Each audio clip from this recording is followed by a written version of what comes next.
অবশেষে বহুল প্রতীক্ষিত ও আকাঙ্ক্ষিত ত্রয়োদশ জাতীয় সংসদ নির্বাচন সম্পন্ন হলো।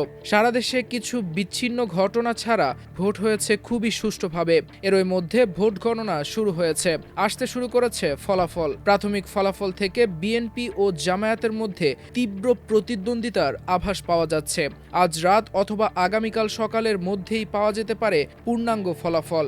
সেখানে ধানের শীষের সোনালি আবার দেখা যাওয়ার সম্ভাবনা যেমন রয়েছে, তেমনি চমক দেখিয়ে শেষ হাসিটাও হাসতে পারে দাঁড়িপাল্লা। শেষ ফলটি জানতে আর খুব বেশি সময়ের অপেক্ষা করতে হবে না। তবে একটি বিষয় নিয়ে এখনই নিশ্চিত করে বলে দেওয়া যায়, আর তা হলো নির্বাচনী খরচ। জানা গেছে এবারের নির্বাচনের সামগ্রিক খরচ অতীতের সব নির্বাচনকে ছাড়িয়ে গেছে। প্রশিক্ষণ, ব্যালট ছাপানো ও লজিস্টিক সহায়তার, পরিবহন, আইন শৃঙ্খলা রক্ষায় অতিরিক্ত জনবল মোতায়েন, প্রযুক্তি ব্যবস্থাপনার সম্প্রসারণ, গণভোট আয়োজন, পোস্টাল ব্যালট ব্যবস্থাপনা ব্যয়ের পরিমাণ সবচেয়ে বেশি।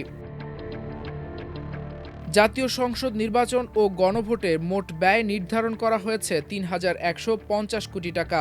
এর মধ্যে কমিশনের নির্বাচন পরিচালনা ব্যয় ধরা হয়েছে ১,২০০ কোটি টাকা ও আইন শৃঙ্খলা রক্ষাকারী বাহিনীর অনুকূলে বরাদ্দ রাখা হয়েছে ১,৪০০ কোটি টাকা। আর গণভোট, পোস্টাল ব্যালট সহ অন্যান্য খাতে ব্যয় ধরা হয়েছে ৫০০ কোটি টাকা। এর আগে ক্ষমতাচ্যুত আওয়ামী লীগ সরকারের অধীনে ৩টি সংসদ নির্বাচন অনুষ্ঠিত হয়। বিতর্কিত ওই নির্বাচনগুলোর বিপুল পরিমাণ অর্থ ব্যয় করা হলেও তা ছিল ত্রয়োদশ জাতীয় সংসদ নির্বাচনের ব্যয়ের চেয়ে কম। নির্বাচনের ব্যয় অনুযায়ী এবার আসন প্রতি গড় ব্যয় হবে ১০.৫ কোটি টাকা। বিগত আওয়ামী লীগের অধীনে অনুষ্ঠিত সর্বশেষ দ্বাদশ জাতীয় সংসদ নির্বাচনে আসন প্রতি ব্যয় ছিল ৭ কোটি টাকার কিছু বেশি। নির্বাচন কমিশন ইসি সূত্রগুলো বলছে, এবার সংসদ নির্বাচনের সঙ্গে গণভোট আয়োজন করা হয়েছে। এছাড়া পোস্টাল ব্যালটে নেওয়া হয়েছে প্রবাসীদের ভোট। সে কারণে ব্যয় বেশি হবে, এটাই স্বাভাবিক। নির্বাচন কমিশনের বাজেট ও ফাইন্যান্স শাখার দায়িত্বশীল এক কর্মকর্তা জানান, নির্বাচনী ব্যয় ৪,০০০ কোটি টাকায় উঠবে না। সর্বোচ্চ ২,৪০০ থেকে ২,৫০০ কোটি টাকা পর্যন্ত ব্যয় হতে পারে। সাধারণত বাজেট বেশি ধরা হয় আপৎকালীন কথা চিন্তা করে।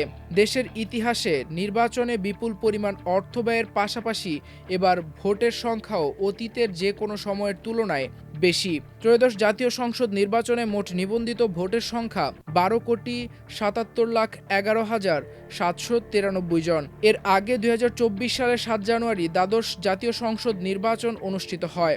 আওয়ামী লীগের অধীনে ওই নির্বাচনে ব্যয় হয়েছিল ২,২৭৬ কোটি টাকা। ওই নির্বাচনে বিপুল পরিমাণ অর্থ ব্যয় নিয়ে যদিও নানা ধরনের সমালোচনা হয় তখন। ২০১৮ সালের ৩০ ডিসেম্বর আওয়ামী লীগ সরকারের অধীনে অনুষ্ঠিত হয় একাদশ জাতীয় সংসদ নির্বাচন।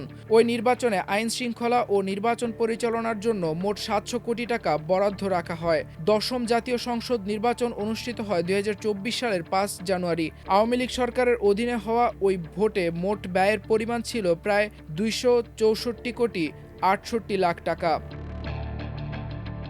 দেশে ২০০৮ সালে ২৯ ডিসেম্বর অনুষ্ঠিত হয় নবম জাতীয় সংসদ নির্বাচন। ওই নির্বাচনে মোট ব্যয় ১৬৫ কোটি টাকা, যেখানে নিবন্ধিত ভোটার ছিল ৮ কোটি ১০ লাখ। আর ২০০১ সালে অনুষ্ঠিত অষ্টম সংসদ নির্বাচনে মোট ব্যয় হয়েছিল ৭২ কোটি ৭১ লাখ টাকা। মাল্টিমিডিয়া ডেস্ক, আমার দেশ।